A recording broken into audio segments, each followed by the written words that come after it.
When I got there, but I'm expecting, because I've been brought up and I've been on this journey, forgiven Maggie, I expected the Conservative Party full of Maggies, and they weren't. What did you find? A load of wet liberals, a load of Ramonas, wet, One Nation lot, got nothing in common with me, nothing in common.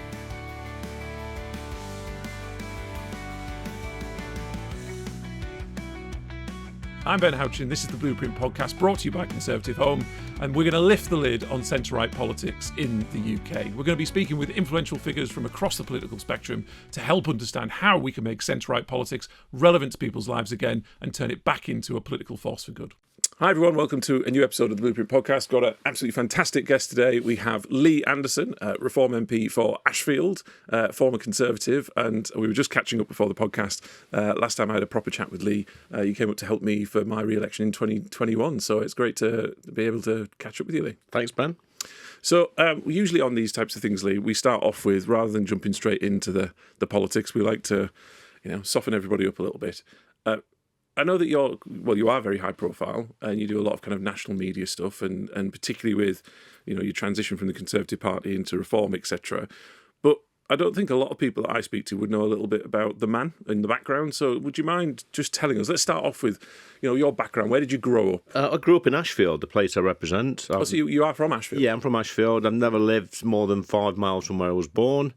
So my dad was a coal miner, come from a coal mining family, got 2 sisters. Lived in a coalboard house, followed my dad into the pits when I left school. I'm the last generation, actually, to go down the coal mines because, they're all shut. But we was sort of brought up on a strict diet in our house of Skinner, Scargill and Tony Benn. That was our political diet growing up in the 1970s. So that's sort of where my politics lent to at that time because it was sort of in our DNA. Fast forward 40-odd years and things are completely different. So are you a part of that, particularly us from the north of England, are you part of that kind of classic kind of dad's dad, everybody voted Labour, obviously from a mining community? Was that always just part of your DNA? The reason for that, Ben, I think, is because back in the day, the big industries in the nationalised industries like coal, steel, railways, power, were all closed shop unions. Before you lifted the finger on a Monday morning, and when you started down the pit, you had to join the union. Yeah. And each industry had one union. You couldn't be in a different union. You had the National Union of Mine Workers, National Union of Steel Workers, National Union of Railway Workers, etc. So the clause were into you as soon as you joined. It was you pay your couple of quid each week to the union, and a few pence that went to the Labour Party. So you got stake in the union, you got stake in the Labour Party. So it's a natural progression. And when it comes to election day, you're going to vote Labour. It's fascinating being on the other side of the country. When you look at Teesside, you'll have these as well. The stories of, I'm the next generation on that never, in effect, really was in the steel industry or the mining and iron making, etc. But I'd hear my father and grandfather and great grandfather talk about, you'd leave school at 15, no qualifications, but you didn't really need a qualification because by the time you could talk, you were basically like, well, you're going to go and work in the steel industry or you're going to go and work in the mines or ICI in Teesside with the chemical works. And so there were everybody had this story of, I left school at 15. I went down to the steelworks and you met with a foreman and a trade union rep. This is a thing, Ben. This is the thing because, I'm a little bit older than you, but when I was walking to school or going to school on the school bus, we went past a coal mine. We went past a factory. Yeah. And so I sort of knew that's the coal mine where my dad worked at, my granddad worked at. That's where I'm going. It's like an expectation that that's just what happens. You can see your pathway. Yeah. My sisters worked in the factory that my mother worked in. So they would go by the factory and think, well, that's where I'm going when I leave school. And that's what happened. A little bit different these days. No, it is. But I was just going to say, when the story goes, as they walk in to meet the foreman and the union rep, they often ask you a bit about your family. Yeah. So it would be like, well, where does your dad work? Well, he works in the steelworks. It's like, well, why have you come for a job with ICI? Go to the steelworks and get yourself a job there. And they'd literally, an hour later, walk down the road, meet with the foreman in the trade union. Who's your dad? Oh, he works here. There's a job. So, like you say, sign up with the union, and then you'd be there for life. And it was, it's one of the. It'd be interesting. We'll get into this a bit later on, but it's one of those changes, isn't it? Which is those kind of very large scale unionised paternalistic industries don't exist anymore. Not only was there a job, Ben, for that son, there was an expectation on that son then to be as good as his dad. Right. So he went to work. He would never be late. He'd get up on time. He'd probably go to work with his dad, like I did when I worked at the pit. My dad would wake me up. Come on, son, you're coming to the pit. And so they got that work ethic. And I always say in these types of things that we had an advantage back in the day because we didn't come from a broken home. When we came home from school at night time, I listened to my mum talk about a day in the factory. And I listened to my dad talk about his day down the pit. My sister would be listening to my mum. I'd be listening to my dad. And we'd be listening to the stories about these characters they work with. I wanted to work with these people that my dad were talking about, all these funny nicknames. And the same with my mother. So there was like eagerness to follow my dad to work. That's just what he did. But nowadays, we have children don't even sit around a table at night time having a meal with mum and dad. A lot from broken homes. They're probably, some of them's never had somebody in the house that alarm goes off at 4:30 in the morning and they don't go to work. So it's more difficult for the younger people from different backgrounds these days to have that work ethic and follow the parents into a job. And even where you don't have broken homes, but again, I'm sure you've got examples in Ashfield, but the Teesside example is you'd often have people who are not particularly well qualified, particularly young men, and they'd end up with a girlfriend or a wife. They'd have a kid or a couple of kids. And in places like Teesside, you'd probably end up in somewhere like Redcar, Middlesbrough. And if you then earned a bit of money, because often young lads, even today, a lot of them will go work offshore in oil and gas. So that would be like 6 weeks on, 4 weeks off type of thing, or 4 weeks on, 4 weeks off. And even though they're not from kind of broken families, because there is a family unit there, because industry doesn't exist within the UK, they're having to live away from home. Yep. And so in effect, you are creating single families where there aren't single families. Often the mother is, social care, nurse, doctor, whatever it might be. And so you've got kids who don't come home every night and there isn't that kind of structure, but people are still longing for that job, that security. They want to be able to work in, be proud of the types of jobs they work in. So that pride and that history is still there, but the industry just doesn't exist. Yeah, but it's true. And I think it goes back to what you were saying earlier about when we had all these big industries in areas like Teesside and mine, and you didn't need that many qualifications, Ben, let's be honest.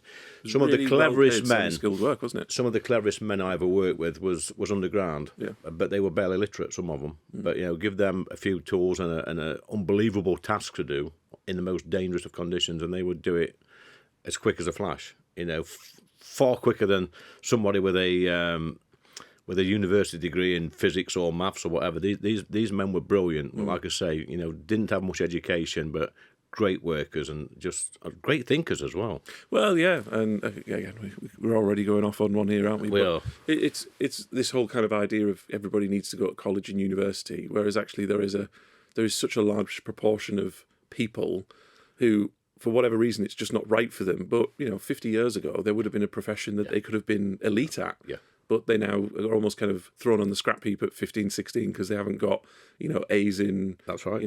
More traditional. Well, I'll tell you another story off the track again. I have a friend, and from the age of 13 or 14 at school, he was a nuisance at school. He wouldn't listen. And he used to wag it all the time.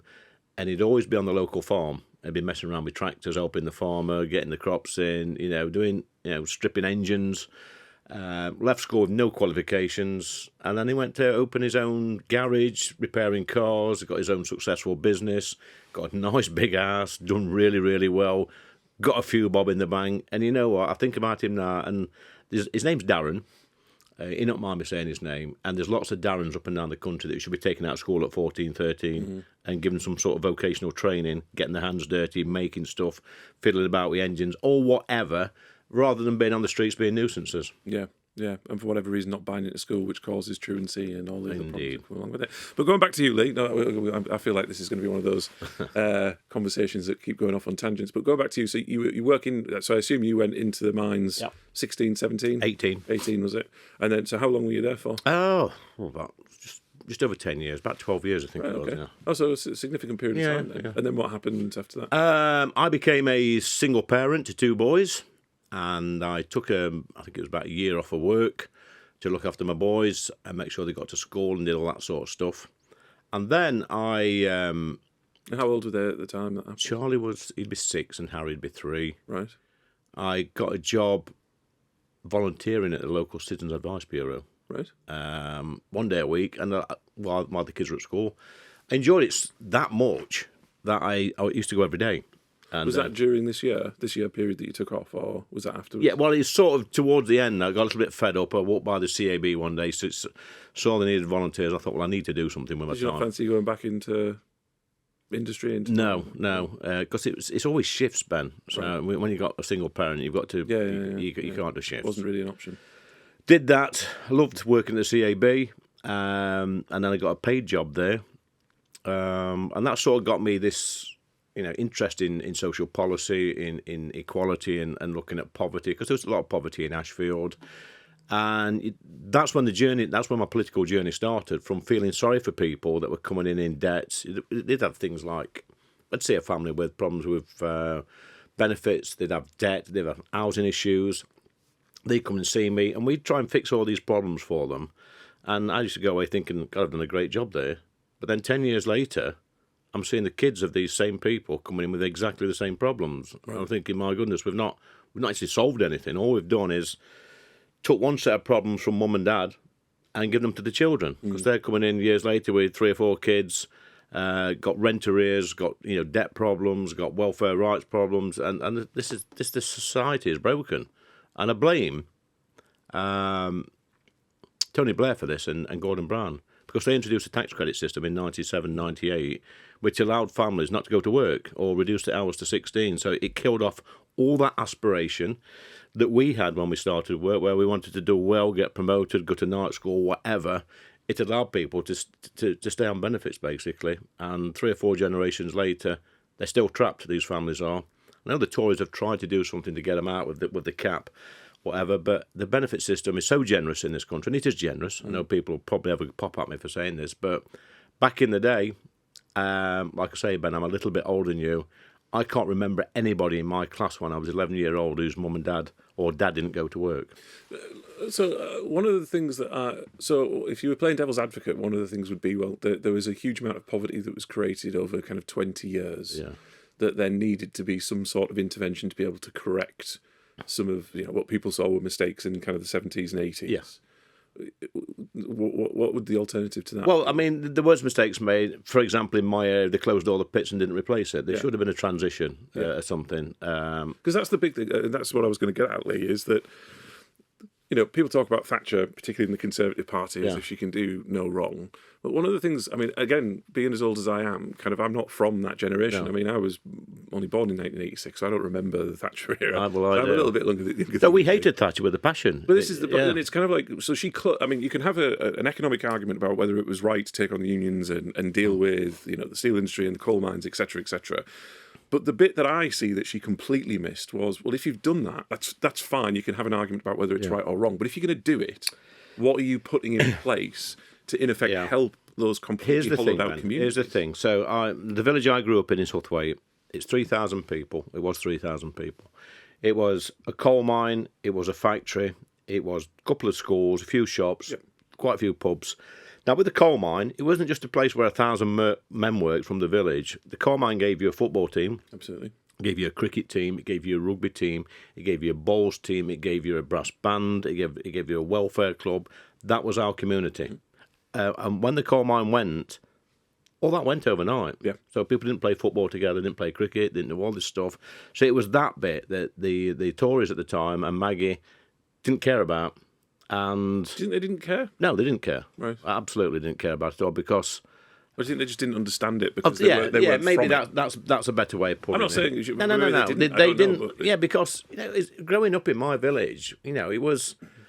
We used to go to Blackpool for the lights every year. The village would go on buses or go to Skegness to go together. You'd go and watch the football team, the rugby team. We'd have sports days. Everybody would congregate. They'd play for the bowls team. It was brilliant, a proper community. And I didn't want to go anywhere else. I didn't want to go outside my village because it was all there. The schools were there, entertainment was there, your friends were there, your family was there. I mean, the community policed itself as well. If you go in trouble on Saturday night with a few too many, when you went down pit Monday morning, you got it.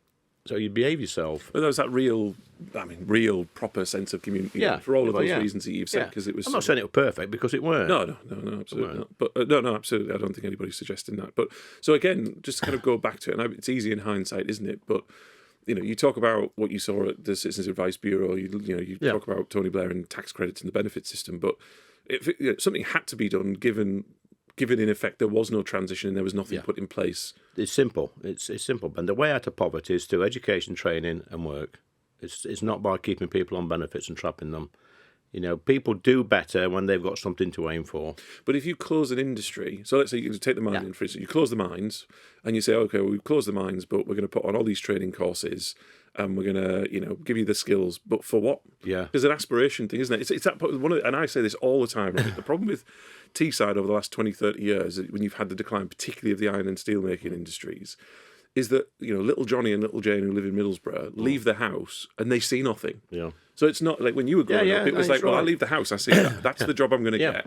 And you have a purpose and you probably work a little bit harder at school and you've got a bit of positivity because you can see where you're going. Whereas kids coming out after that era are kind of like, well, what's the point in trying? What's the point in going into I remember education? Norman Tebbit saying, get on your bike back in the 80s. And that's easy to say because let's not forget, Ben, that during the 80s, when the pits were closing, it was devastating our areas. That's also a misunderstanding of human nature, isn't it? Yeah. So the idea that, all right, the communities have been destroyed, so I'm just going to get on my bike and go somewhere else. Life doesn't work like that. No, it doesn't. Destroying our communities. But let's be honest, there was large swathes of the country, especially down here, that did pretty well in the 80s. They made loads of money. Meanwhile, we were suffering. And I understand that Maggie had to challenge the unions. We see what the unions are up to, now in 2024, where they're holding the Labour government to ransom, and they'll continue to do that. But I think she could, if she'd have spent a little bit more time in our communities. But they didn't, because there was Tories. There was no Conservative MPs in Ashfield and Mansfield and Bolzer at that time. It was all Labour. It was Red Wall. So these Labour MPs were getting 20, 30,000 majorities. Next door to me was Skinner. Tony Benn in Chesterfield. We got these heavyweight Labour MPs who I thought were part of the solution to all our failings, but they weren't a part of the problem. So how long were you at the CAB for then? Oh, good question. I reckon, 8, 9 years maybe. All right, so again, not just a couple of years as kind of a... Yeah, I worked for 3 different bureaus. Right. So what did you do after you finished at the CAB? I went to work in a hostel for care leavers, children, 16 to 18-year-olds who'd been through the care system or been in foster care. And why did you do that? What caused you? I had this sort of, I don't know what it was, sort of this urge. I was seeing all these young kids that's been let down through the care system, and they're going into hostels and having no hope, really. So I thought I need to go and work with these kids to educate myself. And actually, it was probably one of my favourite jobs I've had. What did you learn from that experience? I learned from this one particular young man, and his name was Ben. Was he? And when I got there, I disliked him with a passion. I wanted to give him It's a common thing. Yeah. Not because of his name. He was a nuisance. Was he? He was always getting in trouble with the police, and I wanted to give him a slap, if I'm honest. Then I thought, no, I need to talk to this young man. And I got talking to him. He'd been in care since he was 5 or 6. His mum had died. His dad didn't want him. Right. So he'd been put in care, pushed from pillar to post. And then when he got to about 11 or 12, his dad got in touch with him. And he went to see his dad. His dad was an alcoholic. He went to live with his dad. Then his dad died through the booze. Yeah. Back into care. And by the end of it, you sat there nearly in tears thinking, my goodness, there's no wonder this young man is messed up. He's got no chance in life. And I'm thinking, wow. And there's lots of Bens up and down the country. And I always said, it's the same with the girls, Ben. They used to come to us at 16 and we'd have them for 2 years. And by the time they left, they were pregnant. And because they knew that was a pathway to getting a house, getting benefits, and that's security. I thought to myself, we should have took these kids at 4-year-old and put them in a boarding school, private education. Yeah. Gave them the best education, broke the cycle. It would have been cheaper. I was literally about to say it would have been cheaper. It would have been cheaper to get them through education, to a degree, to a profession, and then you've broken that cycle. Yeah. Because all they're doing now is going on to have their own kids, and they're putting them in the same poverty cycle, and it goes on and on and on. Well, you see, even today, I think one of the things that the public don't, or the vast majority of the public have no idea about, that most local councils, if not any local council, is now probably spending at least 70, probably north of 80% of its entire budget on adult and children's social services, which are all of these issues, right? And you think that's tens and tens, if not hundreds of millions of pounds for every council, depending on the size of the council. And you can't tell me that, like you say, you're spending that kind of money, which can be literally thousands of pounds a week for an individual. You Yeah, can't tell me that there aren't opportunities up to out £4,000 a week for one child. Yeah. In these hostels, you've got these special hostels. And people say to me locally, what about potholes? And I think, yeah, it's a good point. But when you look at Nottinghamshire County Council, the vast majority of its budget is on social care. And especially in my patch, we've got the highest amount of children in care in Ashfield in the whole of the county. Looked after children, that's what they call them. Yeah, that's right. And it's heartbreaking. It never stops. I know their budget is north of 80% spent on adult. And after this last week's budget, the NI has gone up for councils. Yeah. The Labour government's not took that into account, I don't think. No, they haven't. The children's home's going to get whacked with it. Council's getting whacked with the increase. My local council, £500,000 just a district council. Extra they've got. Is that what it's costing them in NI? Yeah. And also the projections in the budget show a 2% reduction for local authorities full stop anyway. So, So how did that then influence your politics? How did that develop your politics going from mining, CAB, through to helping children? It's gone from the CAB and working in the children in a care leavers hostel has gone from, throwing money at people and all this extra support, which is good. People need support. We all need help in our life. But the way out of poverty, Ben, is through education, it's through training, it's through opportunities, it's through going to work and being, somebody giving you a hand up, not a hand out, because that's how you do it. There's no secret to this in this life. It's if you want to earn money and have a good life, the opportunities have got to be there, but you've got to be given a little bit of help at the same time and encouragement. Yeah, absolutely. And so, were you involved with politics at that stage? Not really. I was in an organised way. I joined the Labour Party when I was 16 during the miners' strike. I thought that was the thing to do. We used to go and I can always remember going to watch. Were you supportive of the miners' strike? Yeah, my dad was on strike. Was he? Yeah, the strike. All the male members of my family were striking miners. I can always remember going to see Skinner, Scargill, and Tony Benn, and the Monsignor Bruce Kent during the miners' strike in Mansfield. I tell you what, when they spoke, they were brilliant. The best speakers I've ever heard in my life. And the best speaker wasn't Tony Benn. It wasn't Skinner, it was Arthur Scargill. And when he spoke, you could hear a pin drop. And he had the crowd there in the palm of his hand. I thought, wow, what a great speaker he was. Talking absolute nonsense. Did you think that at the time? No. We worshipped him. Yeah. It was a battle between him and Maggie. We come from a pit village. Of course we're going to love him. But that's less about the politics in the personal sense. Yeah. It's not about the political ideologies of Arthur Scargill and Maggie Thatcher.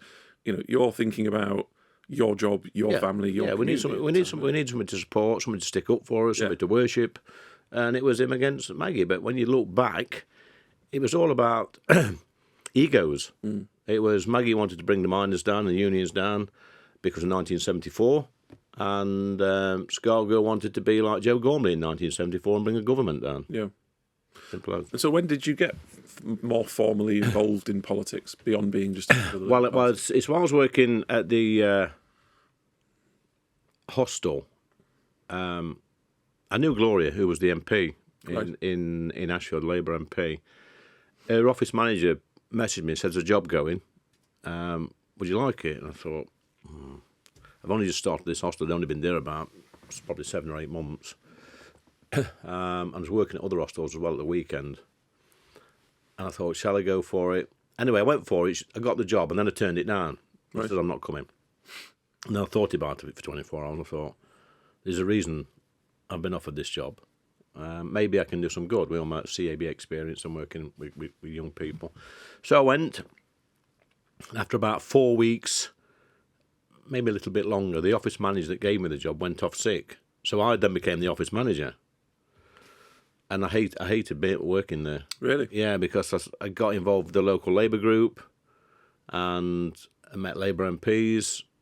Saw the Labour Party from the inside. Yeah. And I thought, well, this is not what I thought the Labour Party was about. Different thing, isn't it? You see behind the curtain. Even then, man, there was more interest in talking about Palestine than poverty in Ashfield. Really? I can always remember at a Labour group meeting because I became a Labour councillor. And when Fidel Castro died, probably about 2016, 17, something like that, they wanted to open a book of condolence at the local council office. This is the lunatics, absolute lunatics. I'm pretty sure they got Kalashnikov rifles in the boot of the car somewhere ready to start a revolution. Absolute lunatics. And I was always having a battle with them. They hated me. I thought I was a lefty, but I wasn't. I thought I was, but although I was brought up in a mining community, but I worked down the pit, Ben. The men I worked with were hardworking. They were aspirational. They wanted the kids to go to a good school. They wanted their kids to do better than them and not work down a coal mine. They loved our Queen and country. They sung the national anthem. Absolutely. Very patriotic.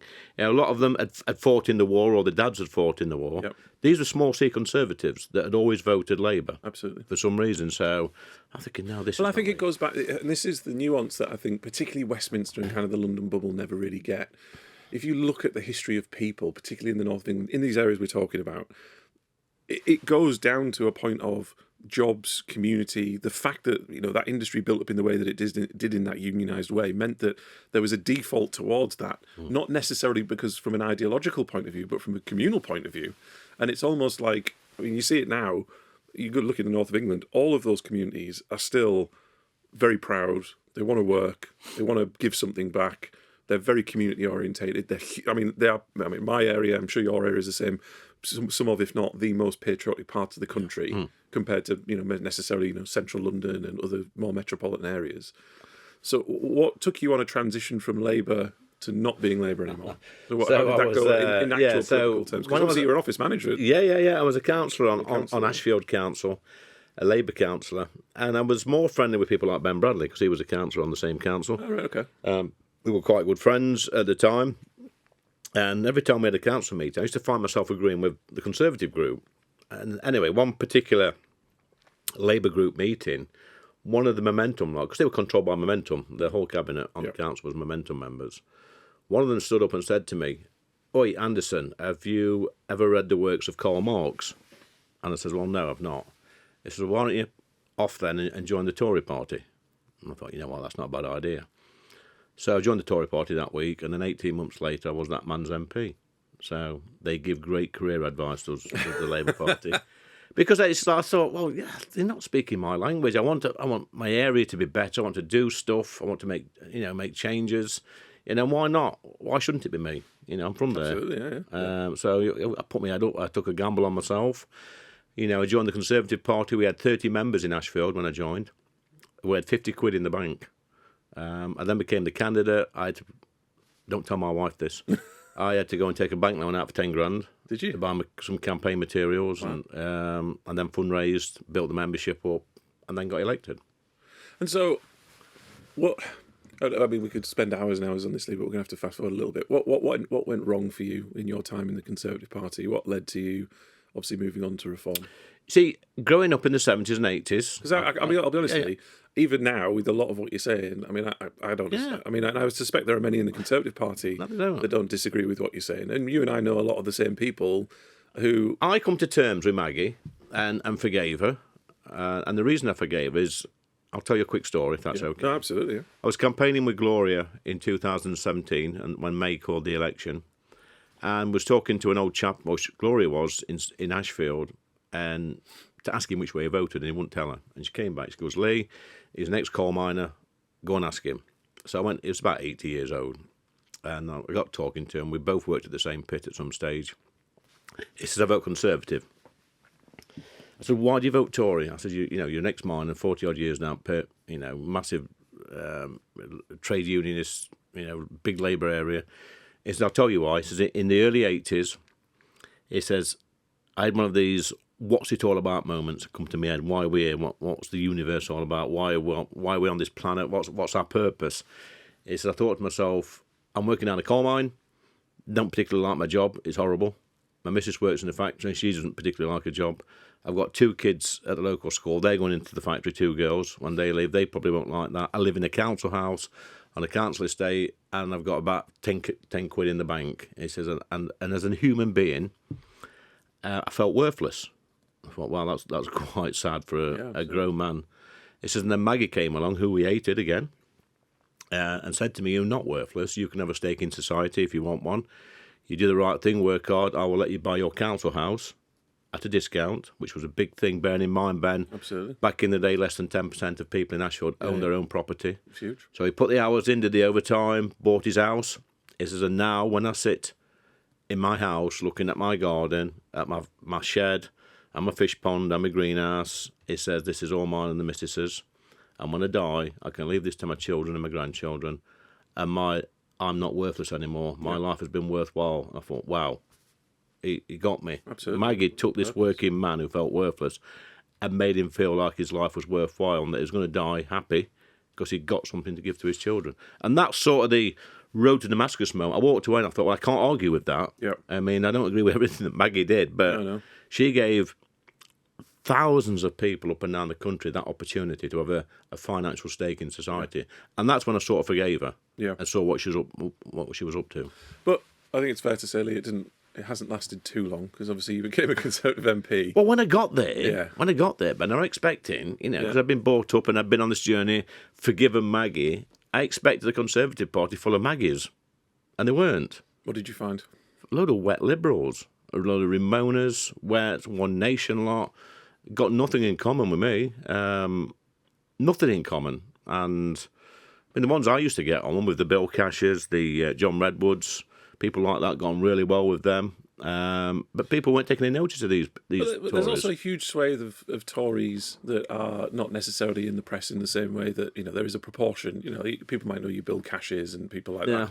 But there's lots of people that we know in common. So, people like your Jonathan Gullises, your Andrew Percy's, people like that. Your Mark Fletcher's, sadly. Well, yeah, I was with Mark last night, yeah. But all of these people, we've got huge amounts in common. So do you think it's slightly unfair to say... No, I don't think it's unfair at all, because these people should have... I mean, Gullis did stand up eventually and express what he stood for, but the other people you're talking about, well, I'm not going to name them. No. They were more interested in, hanging around the whip's office to get promotion or, become a PPS, become a minister, become a whip.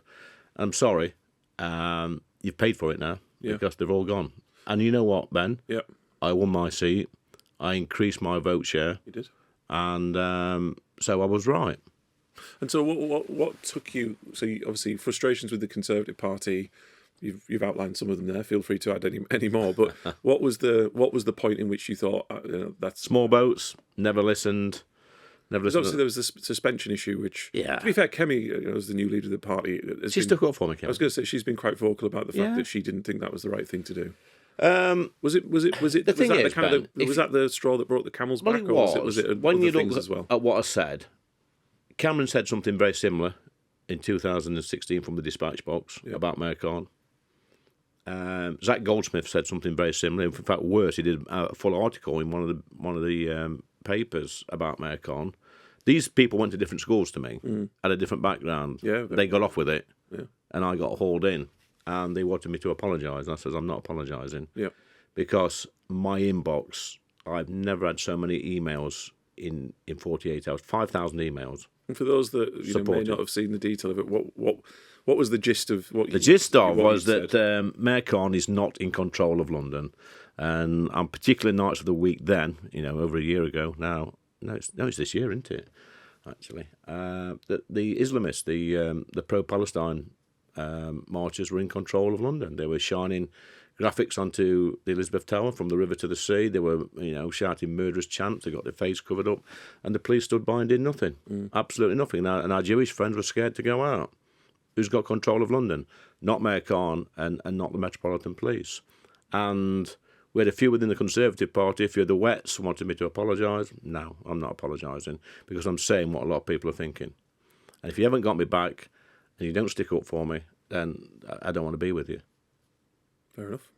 And so do you think was it that then that made the decision for you to leave, or were there other factors?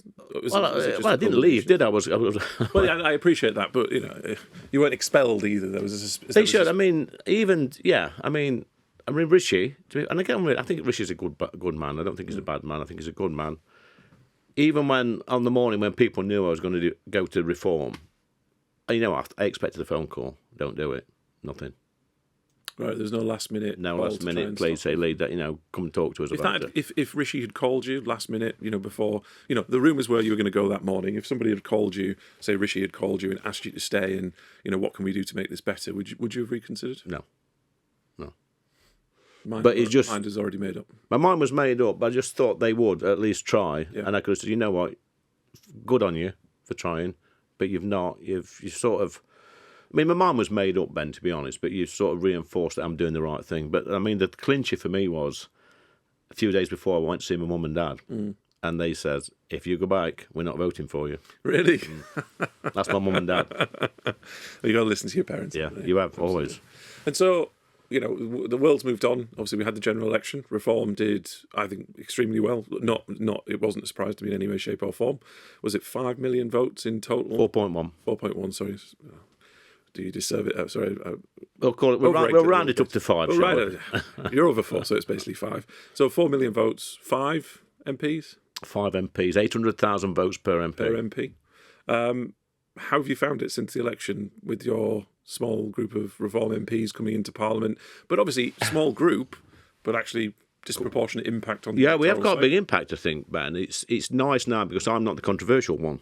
So when I was in a party of 300... So who's the controversial one in Reform? Well, we take it in turns now. So, it's good because Nigel obviously has got the limelight and Richard. So it's like... No longer have I got to watch what I say. I can pretty much say what I want, and I'm the chief whip, so I can say what I want as well. And you're also, we know each other a little bit, but you're not a bloke who has such a massive ego that you don't mind that people like Nigel are taking kind of the lion's share. If they're taking the pelters, then it's like it leaves me alone, don't it? So gives you a bit of time.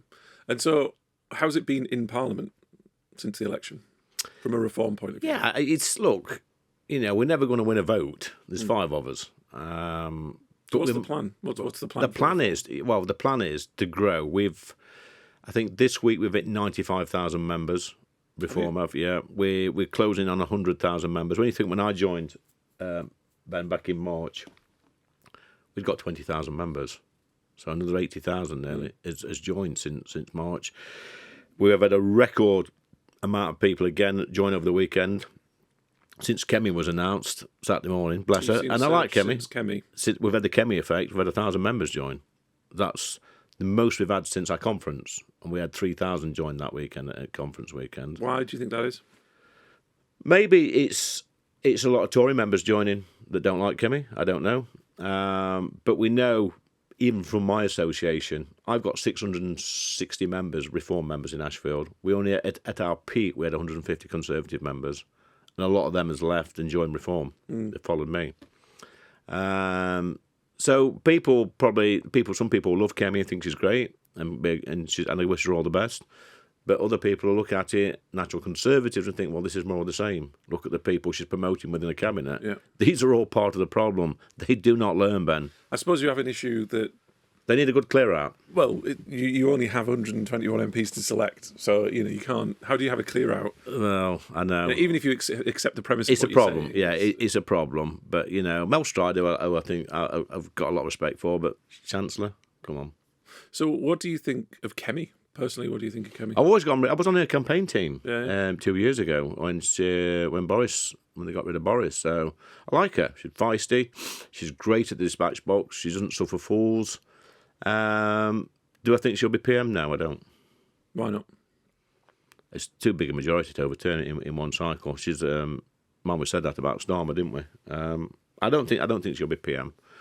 I think. What do you think the biggest obstacles for the Conservative Party are over the next kind of putting to one side, obviously the size of the majority? Well, themselves. In what way? Well, there's still people keep saying we want to be a Conservative Party again. Let's be honest, Ben. There's not been a Conservative Party since Maggie went. Well, do you not think Kemi's more classically Conservative than the last 3 or 4 leaders that we've Well, that's not difficult. It's a pretty low bar, isn't it? I mean, you there's a can low dispute bar. that or not, but it is true that she is more classically Conservative. Yeah, she probably is. But, I go back to... I mean, look, I spoke earlier about Sir John Redwood. Great man. He used to sit in the tea room chatting about stuff and economics, and this bloke made so much sense, but nobody in government would ever listen to him. Yeah, he's a proper Conservative, but they wouldn't listen to him. Far too many, Ben, career politicians in there, they want to climb the greasy pole. Far too many people in there never had a real job. They've been, I think you need some of them that are career politicians. I do. That's gone through uni. You need that balance, that know the system inside. But you need some real people in there that's had some real experience. Working in McDonald's does not make you working class. What's the? that's definitely true. Look at Donald Trump as well. But what's the more general reform view of where the Conservatives are at the minute? We're not interested. We don't talk about them. Do you not? Well, I don't. It doesn't affect us. Look, There's no strategic view of reform about how to deal with the Conservatives or what the plan is. Or... No, there's no strategic. I mean, we have, targeted some of the Conservative councillors. And by the way, my phone goes off every day from a Conservative councillor somewhere or an independent in the country wanting to join. So why aren't more joining? Because I saw there was a call recently, wasn't there, from Nigel to basically say, if you're a Tory councillor, come and join us because you're going to lose your seat. So come and be part of the family. It's the vetting process, but it takes. I was going to say because we've only seen one. I think. No, we had 3 2 weeks ago in my neck of the woods in Mansfield join. So since that, how many have you had? I don't know, but there's more joining. Right. We've had 3. I know 2 locally. I can't name them. I was speaking to one yesterday. I was speaking to one Saturday in the Midlands. But they have to be vetted. It takes about 3 or 4 weeks. And so how many Tory councillors do you expect that will come across? I don't know. 50, 60. Right. Maybe. Do you think that's significant in the overall scale? Well, no, I don't know. The thing is, Ben, if more Tory MPs would have followed me in March, we'd have had more MPs reform. I'm thinking the Red Wall seats. Was there a chance? Were there other Tory MPs? Well, I never really spoke to any. And people saying no, and people saying there's more going to defect. And at the time, but I know that friends like Marco and Brendan and Andrew Jenkins, if they'd have come, they'd have got the seats. Yeah, and that place over there is a far better place with people like that in it. Mm. So what would you, if you were to just, because one of the things that I look at with reform, and tell me if I'm wrong, Lee, because I'm usually wrong.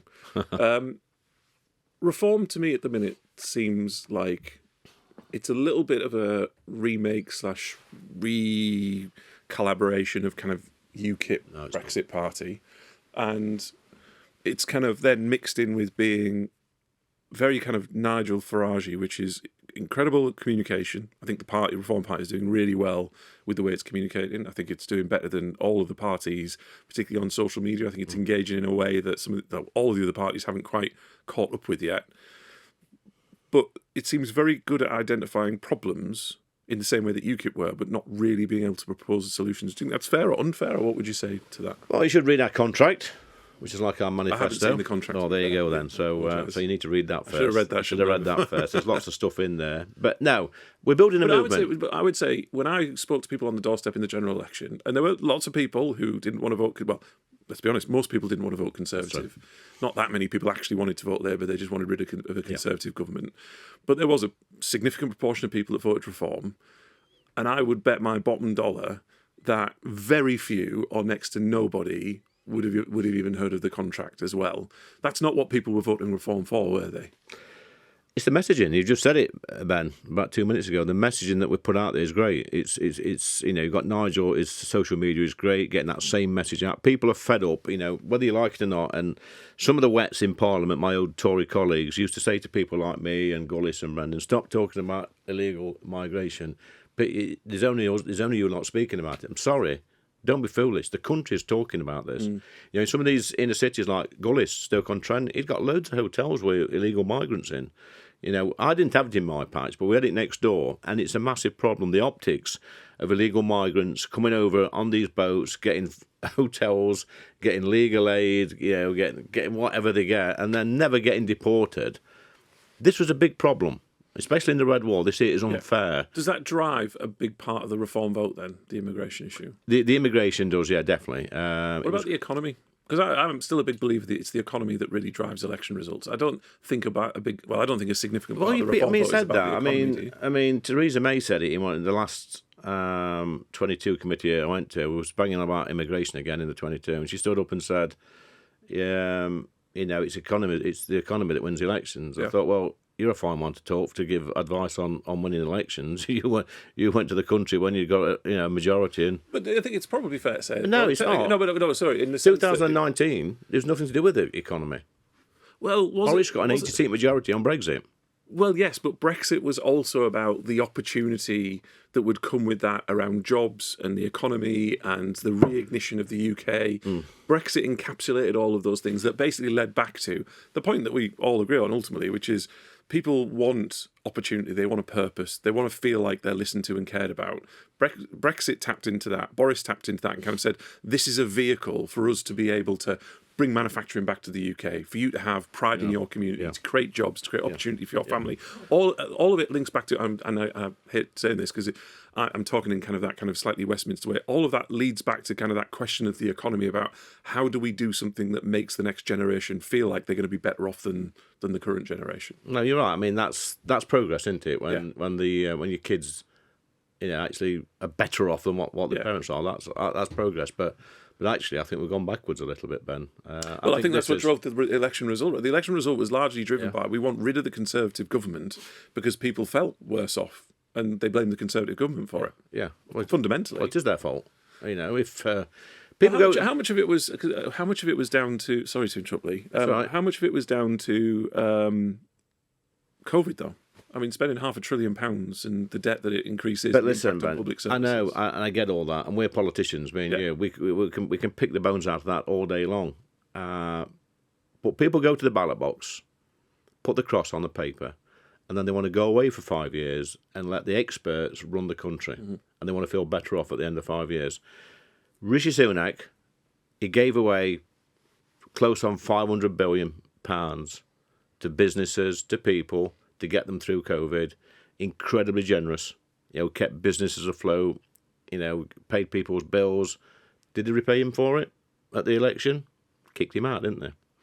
So, I mean, there's your answer, really. Do they feel better off? No. Are they grateful for the money that they gave them? No, they expected that money. And the problem we've got now in this country, there's an expectation that, when you fall upon hard times or if you have a difficult time, the government will bail you out. We're going to be paying that money back for decades and decades. So, you're right. COVID had a massive impact. I voted for stuff I didn't believe in during COVID. I met with Boris just after the first lockdown in number 10. He promised we would never lock down again. And then I think it was a fortnight later he locked down again. And I thought, well, this, you're messing the country up. Yeah. We should have, my point was to him, lock away, and that sounds a bit cruel, isolate our pensioners, our elderly, our sick, our vulnerable, but make people go to work, let kids go to school. And we've totally messed the country up. And I think people see that now. They see the fact that we messed the country up. We've got kids now suffering with mental health. They're behind with the education. There's reluctance for our civil service to go back to bloody work and get out of the home, which is killing our town centres off. It affects places like London because people aren't coming in and spending the money. So, yeah. And it's easy to say in hindsight that we got things wrong, but I think Boris should have been braver. He could have been Churchillian and stamped his authority down and got us back to work, got us moving, and led the way. It's brilliant on the jabs and the vaccinations. If you're a pro-vaxxer, brilliant in that in what he did. But he should. I mean, Boris always wants to be a Churchill type figure, and we know that Churchill's. He could have been that figure during COVID and led Europe. And yes, there's going to be deaths, lots of deaths. We know that, but. We knew at the time that people were dying with COVID, not necessarily of COVID. People will die. That's just... Well, there's this whole thing, isn't there? That at the time there was the bizarre statistics that if you died within, I'll get the number wrong. Yeah. If you died within 3 months of having COVID, that was classed as a COVID death. And it's ridiculous. Even if you'd fallen off a ladder or been run over. Yeah. It's ridiculous, isn't it? So, and actually, but I don't want to go off piece with COVID because, like I say, it's been rerun. But going back to the reform question, one of the things it's one of the reasons you're on the podcast, Lee, is this is about kind of what does the future of centre-right politics look like? And I personally think it's unfair that the way that certain sections of politics, but the media kind of define reform as kind of far-right. Why do you think they've done that? Because there's nothing. There are very few people, I would suspect, who are objective that would particularly disagree with a huge amount of what you said. So why do you think reform gets that tag? I don't know, Ben. It's just they like to put labels on us, I suppose. Yeah, but why? What's the driver behind? They're probably afraid. They're probably scared, and scared of what? Scared of us. But why? Why would they be scared of you? What are they scared of? Common sense. Why would they be scared? Sense. Look, I want to live in a world. I want to live in a world where our streets are safe. I want to live in a world where our police do their job. I want to live in a world where we protect our borders, where we decide who comes in and out of the country. I want to go, when I say I want my country back, people go, oh, that's racist. No, it's not. I want our health service to be like it used to be. I want our education to be like it used to be. I want our police force to be like it used to be. I want our armed forces to be like it used to be. I want our border control to be like it used to be. That's what I mean when I want my country back. Back growing up in the 70s and 80s, even though our pits were closing, our country was a much safer place than it is today. We've got people bloody running around with machetes in London, man. What's all that about? Balaclavas, stealing people's watches and phones on Park Lane and just getting away with it. People going into shops and shoplifting and taking £190 worth of stuff because they know if they take less than 200 quid's worth of stuff, they won't get prosecuted. So why is it's that? lawless. Why isn't the system working? What's the cause of it? It's government. I'm well, look, trying to be pleasant, and I am. I don't mean this in a rude way, but let me tell you where government. You've identified the problem really well. Let me tell you. How do you solve that? We can solve it. We can do a Keir Starmer. Look what he did during the summer riots. He took these people who have been causing problems, throwing bricks at hotels and saying horrible things on Facebook. Yep. Within 10 days, these people have been arrested, tried, and put in prison. And the result of that, it stopped the riots. So when government does put pressure on, things can stop, things can happen. And I asked the question in the House to Yvette Cooper, that's great, you've done that, you've stopped the riots. Can we do that now with people that's caught carrying knives? Can we get them in court then the following week and get them in prison for 3 or 4 years the week after? Because that, Ben, would stop it. Yeah, but why isn't that then happening? Because, like I say, it seems reasonably obvious. Yeah. Members of the public would be like, yeah, that seems really obvious. It's weak, spineless leadership. That's what it is. Because I can't imagine if Cooper really wants people running around the streets with knives. A lot of it with the Labour Party and knife crime, and the part is they think it's racist. When we do the stop and search, if they do stop and search in somewhere like Brixton or wherever, where the vast majority of people carrying knives and committing knife crimes are young black men. We're not even, they think it's racist. We haven't even got onto that. If you're not even talking about the stop and search thing. You're talking about people who have been found to have stabbed somebody. Yeah. So it's not like, oh, you might have a knife on you. You've actually committed a crime. We want to process you quickly and send you to prison. I don't think Yvette Cooper is kind of pro-knife crime. I think that would be... No, she's not. Unfair. But why? So therefore, what is stopping that process from happening? You better ask Yvette Cooper that, Ben. No, get her on the pot. It must be a system thing. Because it was a similar under the Conservatives. It's not as if I agree. Starmer's proved, whether you like him or not, and I don't like the chap, to be honest, but he's proved that you can take these people off the street within days and put them in prison. We can do that. So why can't we do it with people that's carrying knives? Well, one of the arguments might be, just to play devil's advocate, that we don't have enough prison places, and so we'd have to let. But we had enough prison places for people writing stuff on Facebook. But only because they let a load of people out. Yeah, a load of criminals, actual criminals. Yeah. Which, to be fair, and I must say, I did really like the line because it is just true. I think Farage stood up and said, you can go to prison for calling somebody a paedophile, but if you're actually a paedophile, you don't get sent to prison. Actually, we saw convictions around the same time of people being convicted of serious child sex offences who were given suspended sentences when if you called somebody a paedophile on Facebook, you actually went to prison. It's madness. And that, to be fair, Lee, goes back to your point on common sense, because nobody in Britain can see that I defy anybody to suggest that is a sensible way to go about law enforcement. But it goes down to the fact, Ben, that Parliament is totally out of touch with the country. It was on Brexit. It is on law and order. It is on immigration. It is on pretty much everything. It is completely out of touch. I made some so-called controversial comments, I think it was last year, about the death penalty. I mentioned did you? Yeah, I mentioned the death penalty. Are you pro capital punishment? I'm pro, yeah. I made the comment about, and that's, look at Lee Anderson, he's pro. Go out there on the streets of Ashfield, do a survey. And they'll back me up. Every year they do a survey and polling on capital punishment, and the majority of the British public would bring it back. Which, again, shows how out of touch that place is. They're very good at preaching to people and telling people what they should think and what they should do. Politics for me, Ben, is pretty simple. I go home at the weekend, I listen to people in the pubs, on the street, in the supermarket, at the football match, and the following week I come back to Parliament and I ask the ministers the same questions they're asking me in Ashfield at the weekend. It's dead simple. It's that simple. Yeah. But asking those questions does not necessarily appreciate the process and the things that need to be done to put that into effect. No, but my job is to represent my constituents. I'm an opposition MP. There's not much I can do other than ask those challenging questions. I mean, yesterday... You also offer solutions, though. Yeah. I mean, I asked a question yesterday in the House to one of the ministers. I can't even remember his name, to be honest. It was about the inheritance tax on farming. Right. And I asked him to look me in the eye and tell me how many farmers he'd spoken to that agreed with it. And he just turned around and says, I spoke to one Saturday, he was very, very supportive and congratulated me. Well, the House just erupted with laughter because there's no farmers agree with this inheritance tax on their own farms. And again, out of touch. Are they speaking to farmers? Are they speaking to people this affects? Probably not. Are they listening? Definitely not listening. How do you? So one of the things with reform as well is that I take on everything you say, Lee, and I think fair comment around why you're characterised as far right unfairly. Not you, but reform and kind of the agenda in general. But there are also large parts of what reform kind of believes. I think probably it's fair to say, including yourself, Lee, that are actually relatively left wing. Such as?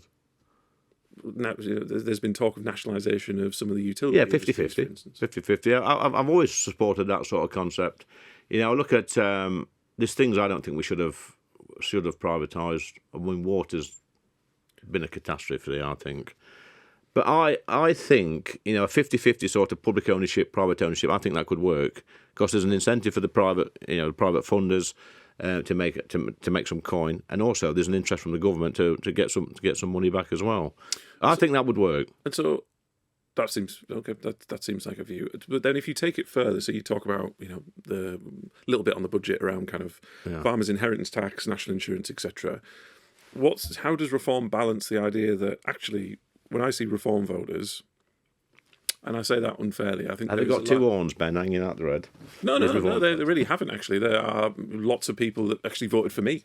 There are lots of people who voted reform in the general election. I'm certain the vast majority of which voted for me in just 3 months, whatever it was. So do you think if we didn't stand a candidate against you? No, you didn't stand a candidate. How would you have fared if we had? I would have still won. I think so. Yeah, I would. Because I don't think reform would have done as well compared to elsewhere, because we have my view on politics and life is a very kind of blue-collar, Teesside Toryism, which is not of kind of the leafy Tunbridge Wells, Westminster kind of classical conservatism. It's much more of this pragmatic, being of a place in the north of England and all those things we talked about at the beginning informs my politics. But that's where I think reform's a really interesting thing, because reform gets caricatured as far right, which is, I think, deeply unfair. There are lots of really kind of what I would say is really traditional conservative views around things like inheritance tax and crime and immigration. Yep.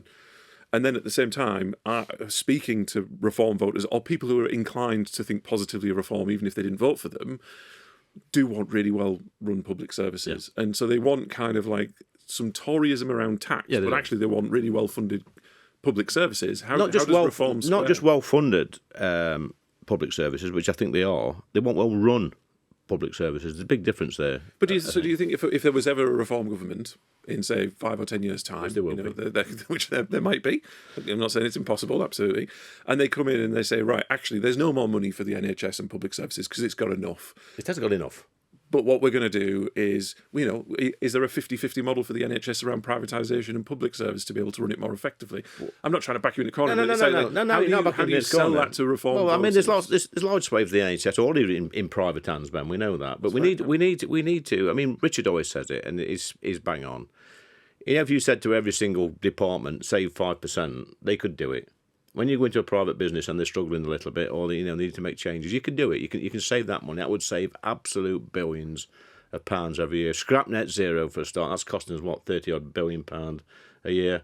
A lot more than that. Well, yeah. Well, it is. It is a lot more. It than is. That, yeah. I mean, and this is a big bone of contention I had with the Tory party. The public service, the civil service. There's far too many people in there. When I see my local NHS advertising for diversity officers on 80, 90, 100 grand a year, I'm thinking to myself, well, they can't be that hard up for cash if they're advertising that. We see it all over, Ben, all through the civil service. But local councils. Because you've got the anecdote of, local somebody's councils paying £120,000 for a DEI officer. Yeah. But actually, the Labour government have just announced £20 billion a year for the next 2 years on the NHS. So what's that? It's like 150 billion roughly. I'm sure I'll get the number on. So with the greatest respect, 100 grand on an officer like that, which I agree is complete waste of money, is less than probably 3 seconds of funding for the NHS. Yeah, so if reform come in and kind of say no more money, there's some real politics there, because then you'll get attacked by probably the Conservative Party, certainly the Labour Party, saying, actually, this is the true colours of reform. They don't want to give more money. There's no accountability, Ben, within the NHS, how the money's spent. I'll give you a good example. There is at Nottingham City Hospital, there's a brand new, it's about 8 or 9 years old, cystic fibrosis unit, which was partly funded by Lord Wolfson. He's a lord. Simon Wolfson. I think he used to own Next. In it, there's about 30 rooms. They're private rooms because if you've got cystic fibrosis, you can't be around other CF patients. It's air-conned, but the aircon doesn't work, obviously, because it's a brand new building and they've all messed up. Yep. Each room, they gave each patient a fan to keep them cool, because they get temperatures and the blah, blah, blah, blah. It wasn't just a 30 quid fan they get from Argos. They gave them all a Dyson fan, about 400 quid's worth. Each room, 30 odd rooms. I mean, what's that? That's £12,000 at the swipe of a pen, when they could have got the same for about 500 quid. And this is people working in. That's just one example. I can give you hundreds examples. Let me give you one example, because you're good at the anecdotes. Funnily enough, a nameless local council, I've got to work with them, so they shall remain nameless. When people ring up who qualify for benefits, they can be they kind of get some free stuff, right? So I've got a small child, I need a high chair, I haven't got a high chair. Or I need a washing machine, and the council will give them the stuff that they need. And I know this from a number of offices where they have a procurement process in place where these high chairs cost something like £150 each. And I was speaking at home to my wife, actually, and she's like, well, why wouldn't an officer literally just go down to Asda or go online to Amazon and buy a high chair? Because we have a high chair, we've got an 8-month-old, cost us, I think, like 12 quid off Amazon or something. Why don't they just go and buy a couple of hundred of those, and when somebody wants one, they just get it out of a shed somewhere and just give them? But no, they cost a fortune. So I appreciate that largesse exists. Yeah, but multiply that right. Oh, no, totally. Through. It exists right. It does exist right across, but there is. And I know I appreciate I'm getting into a little bit of kind of narrow politics on this. No, it's not. It's but not. There is a bit of cakeism here in that I accept that, but at the same time, Reform voters won't want instinctively to see cuts to the public sector. But this is my point, Ben. If an organisation, whether it's the health service or local authority, can afford to buy them high chairs at 150 quid, then they're getting too much money, or not being run properly. That's just common sense. And so, how would if you was running a private business? Yep. If your local council, or this council that you're talking about, was a private business and you were the chief executive of that business with shareholders, would you be buying high chairs for 130 quid? Absolutely not. Well, there you go. There's your answer. So how given the state of the state, given how local government works, given local democracy through councillors who are ultimately responsible, right, who should be taking on more responsibility for looking at these things, how does a Reform government intend to tackle that? I'd get rid of local councils, make them unitary. I'd sack all the mayors in the country. You're not a fan of mayors? Not a fair. Ben, I think you're a great man. You've done wonders for your area. I'm not a fan of devolution at all. I'm not. Okay. You got far too many busybodies with no business experience in control of budgets. And I've seen it locally make a right hash of things. It's not been good for the country. It's not been good for Wales. It's not been good for Scotland. I'd get rid of them all. And just in the East Midlands now, we've got a new mayor. We've got another layer of government locally, and I'm thinking, my God, this is madness. Yeah. It's madness. How much is it costing to run a mayor's office? Have you got an assistant mayor? No, I don't have a deputy mayor. No, The others do. It's like police and crime commissioners. We keep making. Khan's got like 11 deputy. Well, don't start me on Sadiq Khan. No, probably best not. But you've got police and crime commissioners, you've got mayors, and these councils now, and they're making up portfolios on the cabinet just to give the mates jobs. I'm thinking they're just spaffing literally hundreds of millions of pounds a year up the wall, taxpayers' money. It makes me so angry. I bet. Right, we're literally about to run out of time, but just as a final question, if you were to project forward to the next election, I know it's early and predictions are not really worth very much this far out. How do you think Reform are going to do? Where do you think the Conservatives are going to be at this time at the next election? I think Ben Houchin will be a Reform candidate at the next general election. As a mayor that you've just abolished. Well, that might force your hand. Look, we're growing a movement. We know we are. We're closing on 100,000 members. We're going to win council seats. We know that next year. The polling in Ashfield, I won every single box I won. So I know the votes is there. We've got Scottish and Welsh elections in 2 years' time. We know we're going to win seats in Wales because we've got PR. And we're polling at 20% at the moment. So that gives us seats. Yep. We're going to win seats in Scotland. And then the big push is for the general in 2029 or whenever that comes. So if we can win seats in Scotland, which we can, win seats in Wales, win council seats, you get more donors interested because they're sniffing around at the moment, some big donors wanting to back us.